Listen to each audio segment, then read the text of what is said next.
There are maps that guide us to cities and monuments, yet the most profound journeys often begin where the maps end. South Africa, a land of immense and celebrated diversity, holds secrets far from the well-trodden tourist paths. Imagine yourself soaring high above its surface, a silent observer in the vast open sky. Below, the earth unfolds not as a single uniform canvas but as a mosaic of breathtaking landscapes. This is a journey that beckons to the curious heart, an invitation to seek out the communities that live in quiet harmony with these ancient lands, their stories whispered on the winds that sweep across the savannas and down the rugged mountain slopes. From this elevated perspective, the world transforms into a grand cinematic spectacle. The rolling hills of KwaZulu-Natal ripple like green velvet, stretching towards an endless horizon where the sky is a brilliant, untainted blue. Further inland, the earth turns a rich ochre red, dotted with the sparse, resilient acacia trees that define the savanna. Great mountain ranges like the majestic Drakensberg rise like ancient sentinels, their jagged peaks piercing the clouds. This is a land of raw, untamed beauty, a place where nature's scale reminds us of our own smallness, and yet it is here, nestled within these formidable landscapes, that human life has flourished for millennia in its most authentic forms. It is in these secluded pockets of the world that we find the true heart of the Rainbow Nation. Beyond the bustling cities and famous game reserves lie villages that have remained largely untouched by the relentless pace of the modern world. These are the homes of tribes whose names are rarely spoken in travel brochures, communities that have preserved their traditions not as a performance for outsiders, but as the very essence of their daily existence. Our journey is not one of conquest or mere observation, but one of humble discovery, seeking to understand the rhythms of life that have been passed down through countless generations, far from the gaze of the wider world. The adventure begins with a simple question: what lies beyond the familiar? It is a question that fuels exploration and dismantles preconceived notions. As we descend from the vastness of the sky towards the intimate circles of these hidden settlements, we leave behind the noise of our own world to listen to the sounds of another. The air grows thick with the scent of wood smoke and damp earth, the distant sound of cattle bells, and the gentle murmur of a language that has charted the history of its people. This is not just a physical journey across land but a voyage into the very soul of South Africa, a chance to witness humanity in its most enduring and connected state. As we draw closer, the abstract beauty of the landscape gives way to the vibrant, tangible details of village life. The settlements are not random collections of dwellings but are often arranged in circular patterns that reflect a deep sense of community and interconnectedness. Here, life is lived in the open, under the vast African sky. The day begins not with the jarring sound of an alarm, but with the first golden rays of sunlight spilling over the hills, painting the traditional thatched roof huts in warm, gentle hues. The morning air fills with the sounds of a community stirring to life, the soft sweeping of a broom on hard-packed earth, the cheerful chatter of children, and the lowing of cattle being led out to graze. The people of these villages move with a grace and purpose born from a life of meaningful routine.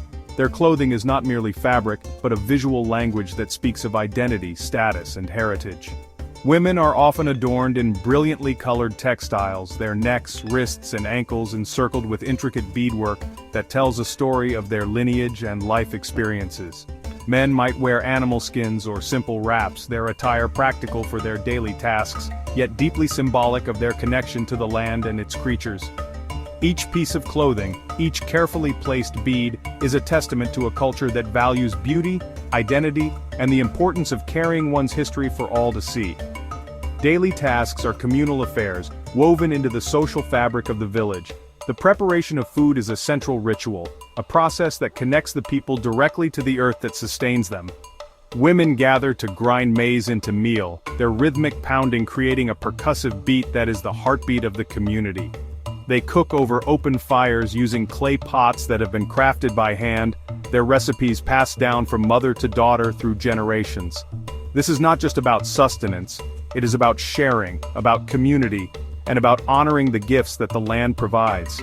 Every meal is a celebration of their collective effort and their enduring bond with nature. As the sun climbs higher, the village becomes a hive of activity, yet there is a calmness and order to it all. While some tend to the crops in the fields, others might be seen repairing a hut with a mixture of mud and dung, or teaching the younger generation the art of a traditional craft. Life here is a delicate balance of work, family, and tradition. It is a world where every action has meaning, where the well-being of the individual is inseparable from the well-being of the community. The warmth of the people is palpable, their smiles genuine, and their curiosity about visitors matched only by their deep-seated sense of hospitality. In these remote villages, art is not something confined to a gallery. It is woven into the very fabric of existence. The most striking example of this is the beadwork, a craft that transforms tiny, colorful glass beads into magnificent works of art that are both personal and deeply cultural. Each color has a specific meaning: white for purity, red for love and passion, blue for fidelity, and green for the land. The patterns themselves are a complex language, capable of conveying messages, telling stories, or indicating the wearer's social standing. A young woman might wear a piece that signals her availability for marriage, while a married woman's adornments will speak of her family and children. This artistic expression extends far beyond personal adornment. The walls of their homes are sometimes decorated with bold, geometric patterns, painted with natural pigments derived from the earth. These designs are not merely decorative, they are symbols of the family's identity and beliefs, a visual proclamation of their place within the tribe. Pottery, too, is an essential art form. Women skillfully mold clay from the riverbanks into pots of all sizes, smoothing their surfaces with stones and firing them in open pits. These vessels are not only functional, used for cooking and storing water, but are also objects of beauty, their shapes and occasional incised patterns reflecting a timeless aesthetic. But perhaps the most powerful art form is that which is heard and felt, the rituals of song and dance. These are not performances for an audience but are essential expressions of community, spirituality, and history. A celebration of a successful harvest, a coming-of-age ceremony, or a wedding will be marked by days of singing and dancing. The men's dances are often powerful and athletic, their rhythmic stomping shaking the very ground, a display of strength and unity. The women's dances are more fluid and graceful, their voices rising in complex harmonies that tell the stories of their ancestors. These rituals are a living library, preserving the tribe's history and values in a way that written words never could. Through these artistic traditions, the community reinforces its bonds and reaffirms its identity. The children learn the songs and dances from their elders, ensuring that the cultural flame is passed from one generation to the next. They learn to craft beads and mold clay, not as a chore, but as an integral part of becoming a member of their community.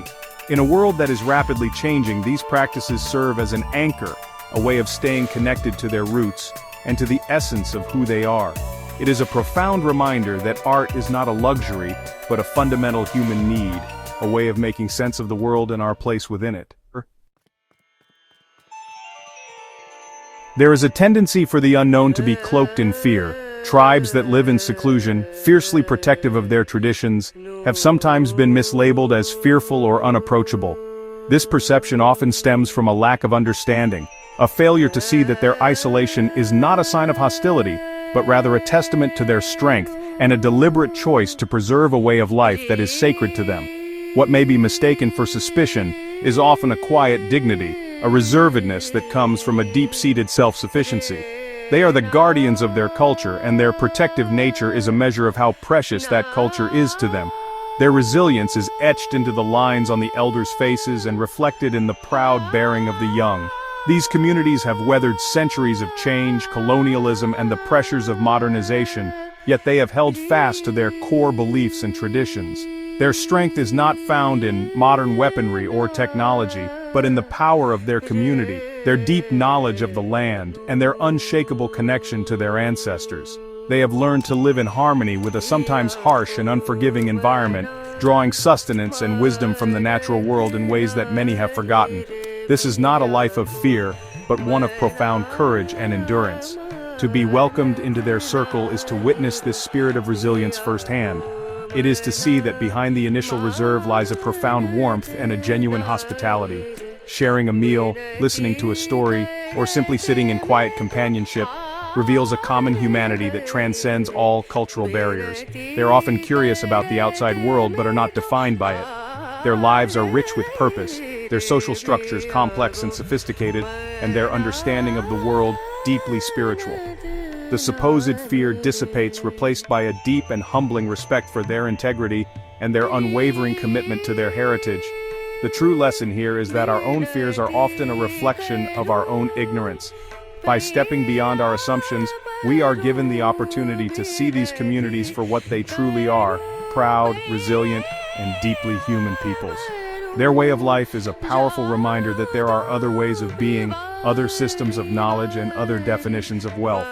Their so-called fearfulness is, in reality, a fierce and admirable love for their identity, a protective embrace of the traditions that have sustained them for generations, and a quiet confidence in their own enduring place in the world.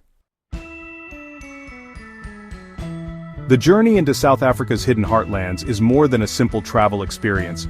It is a profound lesson in humanity. It challenges us to look beyond the surface of what is easily accessible and to seek out the stories that are not told in guidebooks. The mainstream tourist trail, while offering its own kind of beauty, often presents a curated and simplified version of culture. True discovery, however, lies in the willingness to engage with the world on its own terms, to approach with humility and an open mind, and to recognize that the most valuable souvenirs are not objects we can buy, but connections we can make and understandings we can gain. By visiting these lesser-known villages with respect and sensitivity, we do more than just observe.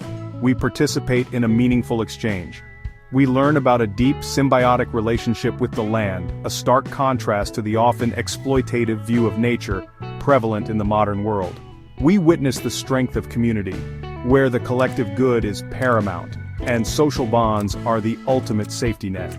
We are reminded that wealth can be measured not in material possessions, but in the richness of one's heritage, the strength of one's family, and the joy of shared rituals. These are lessons of immense value in our increasingly fragmented and individualistic world. This journey requires us to shed our assumptions and embrace the discomfort of the unknown. It asks us to listen more than we speak, to learn rather than to teach, and to respect traditions even if we do not fully understand them. The greatest gift we can offer in return for the hospitality we receive is our genuine interest and our commitment to representing these communities with the dignity and respect they deserve. This is how we move from being tourists to being true travelers, from being consumers of experiences to being participants in a shared human story. It is a path that enriches not only our own lives, but also honors the lives of those we meet. Therefore, let this be an invitation to challenge your perceptions, to seek out the quiet corners of the world, and to discover the profound beauty, wisdom, and joy that reside in South Africa's hidden heartlands. Look beyond the headlines and the stereotypes, and you will find a human tapestry of incredible richness and complexity. Come not just to see, but to connect. Come to listen to the ancient rhythms of the earth, to witness the enduring power of tradition, and to find a piece of your own humanity reflected in the eyes of a stranger. The journey awaits, and its rewards are immeasurable.